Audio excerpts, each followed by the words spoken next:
দুইটার সময় কাছের মানুষগুলোকে খুবই ভালোভাবে চেনা যায়। এক, যখন আপনি অসুস্থ থাকবেন তখন, দ্বিতীয়ত যখন আপনি অনেক বড় বিপদে পড়বেন তখন। আমার লাইফে ভালোবাসার মানুষগুলোর চাইতে হেটার্সের সংখ্যা একটু বেশি।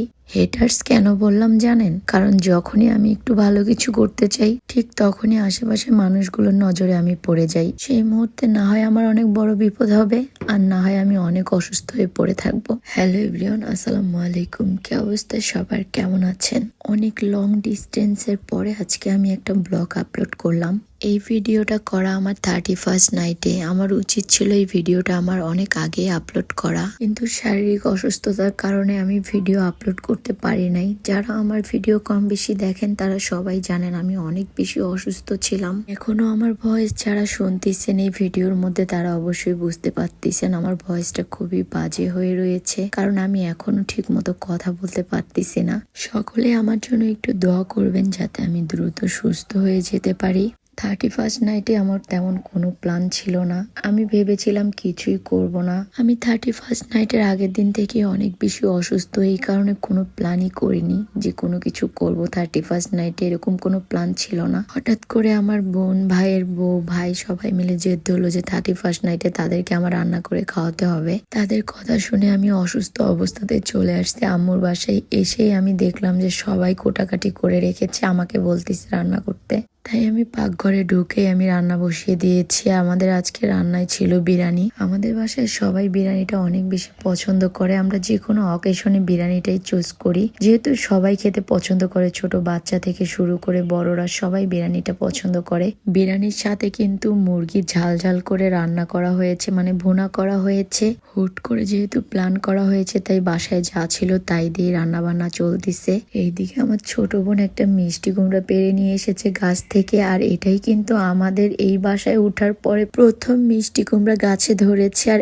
এত বড় মিষ্টি কুমড়া ধরা দেখে সবাই অনেক বেশি এক্সাইটেড হয়ে পড়েছে, আর সবাই অবাক হয়ে গিয়েছে যে এত বড় মিষ্টি কুমড়া আমরা ফার্স্ট টাইম গাছ থেকে পারছি। এখন আম্মু এই গাছ থেকে পারা মিষ্টি কুমড়াটাকে ভাগ করার ট্রাই করতেছে, অনেকক্ষণ ধরে চেষ্টা করতেছে মিষ্টি কুমড়াটাকে ডুম করার। মিষ্টি কুমড়াটা এত বেশি শক্ত ছিল যে আম্মু মাঝখান থেকে ডুমই করতে পারতেছিল না। অনেকক্ষণ ধরে মিষ্টি কুমড়াটার সাথে যুদ্ধ করার পরে ফাইনালি আমার আম্মু হচ্ছে গিয়ে মিষ্টি কুমড়াটাকে মাঝখান থেকে ডুম করতে পারছে। আর আম্মু এটা ফাটতেছে কারণ সবাইকে একটু একটু করে দিবে, যেহেতু প্রথম গাছের মিষ্টি কুমড়া সবাইকে তো দিতেই হবে। ওইদিকে মিষ্টি কুমড়া দেখতে গিয়ে আমি তো ভুলে গিয়েছিলাম যে আমি চুলাতে রান্না চড়িয়ে দিয়েছি। আমি তারপরে তাড়াতাড়ি করে চলে আসছি এখানে, পোলাও ভেজে নিলাম। পোলাওটাকে ভেজে নিয়ে তারপরে মুরগির গোশগুলোকে দিয়ে দিলাম। আমি এখানে মুরগির গোশগুলো আর পোলাওগুলো একসাথে ভালোভাবে নেড়ে চেড়ে আমি এখানে পানি অ্যাড করে দিব। যে কোনো জিনিস রান্না করার সময় আমি চেষ্টা করি যেন সেটা ভালো হয়, যাতে সবাই খেয়ে আমার প্রশংসা করে। আর বিশেষ করে আমি যখন বাসায় আসি আমার আব্বু আম্মু বলে যে আমার হাতের বিরিয়ানি নাকি অনেক বেশি মজা লাগে।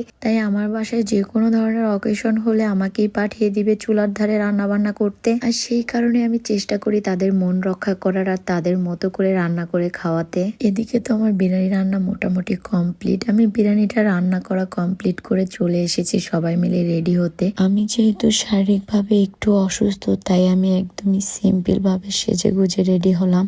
আরেকদিকে আমার পাগলটা মুরগির ফার্মের কাজ শেষ করে নিচে এসে আমাকে বেলুনগুলোকে ডেকোরেশন করে দিচ্ছে, যেই বেলুনগুলো আমি ফুলিয়ে রেখেছিলাম। বেলুনগুলো ফুলিয়েছিলাম মূলত সবাই মিলে বেলুনগুলো নিয়ে একটু ভিডিও করব এই কারণে, বাট আপনাদের ভাইয়া বলতেছে আসো বেলুনগুলো দিয়ে একটু ডেকোরেশন করে দেই তাহলে ভালো লাগবে।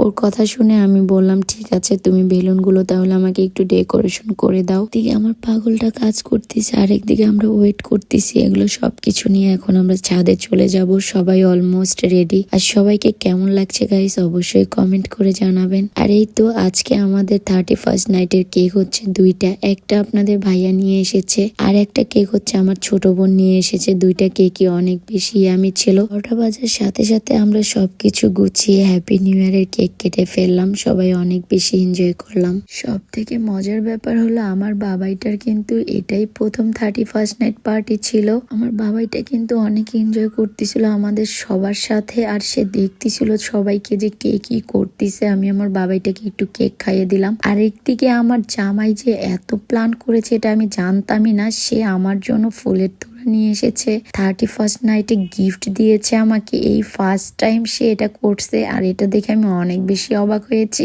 তবে গিফটটা কি ছিল এটা আমি লাস্টে আপনাদের সাথে শেয়ার করব। চলুন এখন আমরা কিছু ফানুস উড়াই। আর প্রথম ফানুসটা উড়াতে গিয়ে আমার সাথে অনেক বড় একটা দুর্ঘটনা ঘটে গিয়েছে, সেটা হয়তো ক্যামেরায় ক্যাপচার করা হয় নাই। মানে আমার বুকের উপরে আগুনের এই দলাটা পড়ে গিয়েছিল, সাথে সাথে আগুন ধরে গিয়েছিল। আমার যে শাড়িটা পরনে দেখছেন এই শাড়িটা পুড়ে গিয়েছিল অনেকখানি। আপনাদের ভাইয়া এই অবস্থা দেখে অনেক বেশি ভয় পেয়ে গিয়েছিল আর আমাকে বলেছে তোমার একটা ফানুস উড়াতে হবে না, তুমি দূর থেকে দেখো আমি ফানুস উড়িয়ে দিচ্ছি। পরে আমি দূর থেকে দেখতেছিলাম ফানুস উড়ানো, অনেকক্ষণ ধরে দেখতেছি এই ফানুসটা, অনেক চেষ্টা করছিলাম আমরা উড়ানোর, উঠতেছিল না।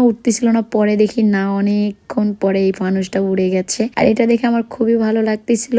লাস্টের যে ফানুসটা ছিল সেই ফানুসটা আমি বললাম আমাকে একটু দাও আমি উড়াই। পরে আপনাদের ভাইয়া রাগ করেছিল যে না তোমার উড়াতে হবে না, একবার একটা অঘটন ঘটে গেছে, এখন আবারও যদি অঘটন ঘটে যায়। পরে বললাম না কিছু হবে না, তুমি আমাকে দাও। পরে আমি ওটাকে ধরে ফানুসটা উড়িয়ে দিয়েছি। এটা আমার খুবই খুবই একটা এক্সাইটমেন্ট ছিল এই জায়গায় আর খুবই হ্যাপি ছিলাম। আমি বাই বাই দিয়ে দিলাম 2024 সালকে। আর এদিকে এই যে ফুলটা আপনাদের ভাইয়া আমাকে গিফট করেছে আর এখানে গিফট করেছে কি সেটা আপনাদের সাথে এখনই শেয়ার করব। তবে এই জিনিসটা আমি নিজে বুঝতে পারি নাই প্রথমে, পরে বুঝতে পারছি এটা কি দিছে। তো আপনারা অবশ্যই গেস করবেন আর কমেন্ট করে জানাবেন যে আসলে সে আমাকে কি দিয়েছে।